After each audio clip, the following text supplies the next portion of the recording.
Welcome to Homemade.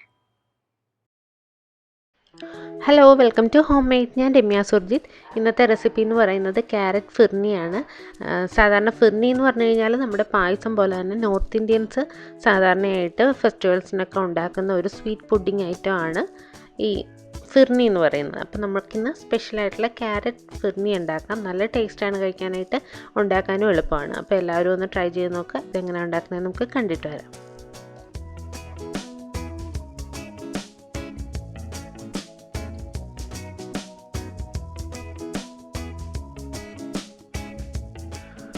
ഇതിനായിട്ട് ഞാനൊരു ബൗളിലേക്ക് 1/4 കപ്പ് ബസ്മതി റൈസ് ചേർത്ത് കൊടുക്കുകയാണ്. അത് നമുക്ക് കുറച്ച് നേരം ഒരു അരമണിക്കൂറോളം വെള്ളത്തിൽ കുതിർത്തെടുക്കണം. കുതിർത്തതിന് ശേഷം വെള്ളം കളഞ്ഞതിന് ശേഷം അതൊന്ന് ചെറുതായിട്ട് നിരത്തി തുണിയിലോ പാത്രത്തിലോ ഇട്ട് ആ വെള്ളം ഒന്ന് ഉണക്കിയെടുക്കുക. വെള്ളം ഒട്ടും ഉണ്ടാവരുത്. അതിന് ശേഷം നമുക്കൊരു മിക്സിയുടെ ജാറിലേക്കിട്ട് അതൊന്ന് ചെറുതായിട്ട് പൊടിച്ചെടുക്കാം. നമ്മുടെ റവയുടെയൊക്കെ പരുവത്തിന് പൊടിച്ചെടുക്കണം.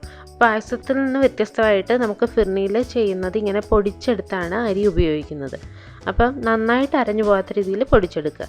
ഇനി ഞാനിവിടെ 200 ഗ്രാം ക്യാരറ്റ് തൊലിയൊക്കെ കളഞ്ഞ് വലിയ പീസായിട്ട് മുറിച്ച് വെച്ചിട്ടുണ്ട്. ഈ ഒരു വലിപ്പത്തിൽ മുറിച്ചെടുക്കുക. ഇത് നമുക്ക് കുക്കറിലേക്കിട്ട് കുറച്ച് വെള്ളം ഒഴിച്ച്, ഒരു 1/2 കപ്പ് വെള്ളം ഒഴിച്ച് ഇതൊന്ന് വേവിച്ചെടുക്കണം. അപ്പോൾ ഒരു ഹൈ ഫ്ലെയിമിൽ 2 വിസിൽ കേൾക്കുന്നവരെ വേവിച്ചാൽ മതിയാകും. അപ്പോൾ നന്നായിട്ട് ഇത് വെന്ത് കിട്ടും. ഒത്തിരി വെള്ളം ഒഴിക്കരുത് കേട്ടോ, കുറച്ച് മതി. നമുക്കിതൊന്ന് അരഞ്ഞ് കിട്ടാനുള്ള വെള്ളം അതിൽ നിന്ന് എടുക്കുകയും വേണം. ആ ഒരു പരുവത്തിന് കുറച്ച് വെള്ളം ഒഴിച്ച് 2 വിസിൽ കേൾക്കുന്നവരെ വേവിച്ച് മാറ്റി വയ്ക്കാം. അപ്പോൾ നമ്മുടെ ക്യാരറ്റ് എല്ലാം വെന്ത് വന്നിട്ടുണ്ട്. ഇങ്ങനെ ഒന്ന് എന്തെങ്കിലും വെച്ചൊന്ന് കുത്തി നോക്കുമ്പോൾ അറിയാൻ വെന്തിട്ടുണ്ടോ ഇല്ല എന്നുള്ളത്. കണ്ടോ, ഇതിപ്പോൾ പെട്ടെന്ന് പൊടിഞ്ഞു വരുന്നുണ്ട്. അപ്പോൾ നന്നായിട്ട് വെന്ത് കിട്ടിയിട്ടുണ്ട്. അപ്പോൾ ഇതിൽ നിന്ന് ഞാൻ 2-3 പീസ് എടുത്ത് മാറ്റി വേറെ പാത്രത്തിലേക്ക് വയ്ക്കുകയാണ്. അതൊന്ന് ഗ്രേറ്റ് ചെയ്ത് ചേർക്കാൻ വേണ്ടിയിട്ടാണ്.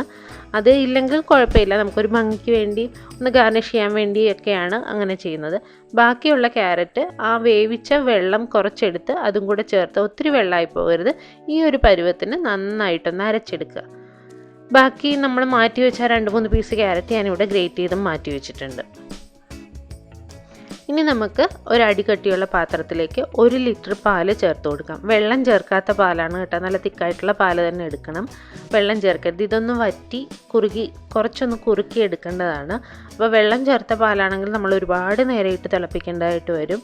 ഒന്ന് തിക്കായി വന്നാലേ അതിന് ടേസ്റ്റ് ഉണ്ടാവുള്ളൂ. ഇപ്പോൾ പാല് നന്നായിട്ട് തിളച്ചതിന് ശേഷം ഒരു 10-15 മിനിറ്റ് നേരം കൂടെ മീഡിയം ഫ്ലെയിമിലിട്ട് തിളപ്പിക്കുക. അപ്പോൾ ഇത് നന്നായിട്ട് ഇങ്ങനെ കുറുകി തിക്കായി തുടങ്ങും. ഇപ്പോൾ നല്ല തിക്കായി തുടങ്ങിയില്ലേ? ഈ സമയത്ത് നമുക്കിതിനകത്തേക്ക് നമ്മൾ പൊടിച്ചു വെച്ചിരിക്കുന്ന ബസ്മതി റൈസ് ചേർത്ത് കൊടുക്കാം. റൈസ് ചേർത്ത് കഴിഞ്ഞിട്ട് ഇതൊരു മീഡിയം ഫ്ലെയിമിലിട്ട് തീ ഒരല്പം കുറച്ച് വെച്ച് ഇതൊന്ന് വേവിച്ചെടുക്കണം. ബസ്മതി റൈസ് ആയതുകൊണ്ട് നമ്മൾ പൊടിച്ച് ചേർത്തേക്കുന്നതുകൊണ്ട് ഇത് പെട്ടെന്ന് വെന്ത് വരും. വേകുന്നവരെ ഒന്ന് വെയിറ്റ് ചെയ്യുക. അതിനുശേഷം നമുക്ക് നന്നായിട്ട് വെന്തതിന് ശേഷം മാത്രം പഞ്ചസാര ചേർത്ത് കൊടുക്കാം. നല്ല മധുരം വേണ്ടവർക്കാണെന്നുണ്ടെങ്കിൽ 1 കപ്പ് വരെ പഞ്ചസാര ചേർക്കാം. ഞാനിവിടെ 3/4 കപ്പാണ് ചേർത്തിരിക്കുന്നത്. അപ്പോൾ ആവശ്യത്തിന് പഞ്ചസാര ചേർത്ത് കൊടുക്കുക. പഞ്ചസാര അലിഞ്ഞു വരുന്നവരെ ഒന്ന് നന്നായിട്ട് മിക്സ് ചെയ്ത് കൊടുക്കുക, ഒന്ന് ചൂടാക്കി കൊടുക്കുക. അതിനുശേഷം പഞ്ചസാര മെൽറ്റായി കഴിയുമ്പോഴേക്കും നമുക്ക് അതിനകത്തേക്ക് ഏലക്ക പൊടിച്ചത് ചേർക്കാം. ഞാനൊരു 4 ഏലക്ക പൊടിച്ചതാണ് ചേർത്തിരിക്കുന്നത്. അപ്പോൾ അതിനുശേഷം അത് നന്നായിട്ടൊന്ന് മിക്സ് ചെയ്ത് കൊടുക്കുക. ഏലക്കയെല്ലാം നന്നായിട്ട് മിക്സായി വന്നിട്ടുണ്ട്. ഇനി ഇതിനകത്തേക്ക് നമ്മൾ അരച്ചു വെച്ചിരിക്കുന്ന ക്യാരറ്റ് ഉണ്ടല്ലോ, അത് ചേർത്ത് കൊടുക്കാം. ക്യാരറ്റ് ചേർത്ത് കഴിയുമ്പോൾ തന്നെ ഇതിൻ്റെ കളറ് നന്നായിട്ട് മാറും, നല്ലൊരു പിങ്ക് കളറാവും. ക്യാരറ്റും കൂടെ ചേർത്തിട്ട് നന്നായിട്ട് യോജിപ്പിക്കുക. അതിനുശേഷം ഒരു 2-3 മിനിറ്റ് കൂടെ ഇത് നന്നായിട്ട് തീ കൂട്ടി വെച്ചിട്ട് ഒന്ന് മിക്സ് ചെയ്ത് കൊടുക്കണം. നന്നായിട്ട് ഇളക്കി കൊടുക്കണം കേട്ടോ, അല്ലെങ്കിൽ അടിയിൽ പിടിക്കും.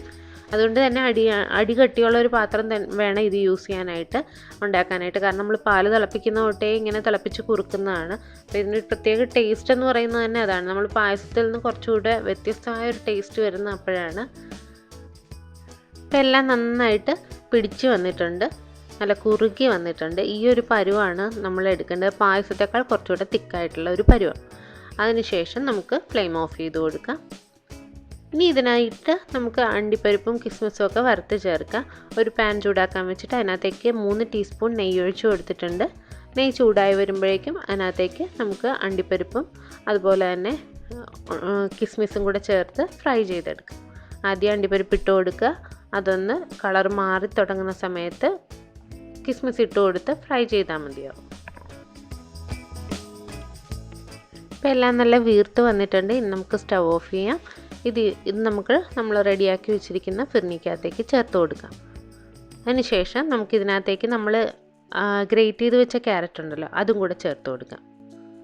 അത് നന്നായിട്ട് വെന്ത് കുക്കായിരിക്കുന്ന ക്യാരറ്റാണല്ലോ, അപ്പോൾ അതും കൂടെ ഇതിനകത്തേക്ക് ചേർത്തിട്ട് ഒന്ന് മിക്സ് ചെയ്ത് കൊടുക്കാം. അപ്പോൾ അതിന് നല്ല കളറും കിട്ടും, അതുപോലെ തന്നെ ഒന്ന് ഇടയ്ക്കൊന്ന് കടിക്കാൻ കിട്ടുകയും ചെയ്യും. അപ്പോൾ നല്ല ടേസ്റ്റാണ്. അപ്പോൾ നമ്മുടെ ടേസ്റ്റി ആയിട്ടുള്ള ഫിർണി ഇവിടെ റെഡി ആയിട്ടുണ്ട്. എല്ലാവരും ഒന്ന് ട്രൈ ചെയ്ത് നോക്കണം. പായസത്തേക്കാൾ എപ്പോഴും പായസം ഉണ്ടാക്കുന്നതിൽ ഒരു രസമല്ലേ ഇടയ്ക്കൊന്ന് മാറ്റി ട്രൈ ചെയ്യുന്നു. അപ്പോൾ ഇതൊന്ന് ട്രൈ ചെയ്ത് നോക്കുക. ഇഷ്ടപ്പെട്ടാൽ നമ്മുടെ ചാനൽ ലൈക്ക് ചെയ്യാനും സബ്സ്ക്രൈബ് ചെയ്യാനും കമൻറ്റ് ചെയ്യാനും ഷെയർ ചെയ്യാനും ഒന്നും മറക്കരുത്. പുതിയ നല്ല അടിപൊളി റെസിപ്പികളുമായിട്ട് നമുക്ക് വീണ്ടും കാണാം. Thank you.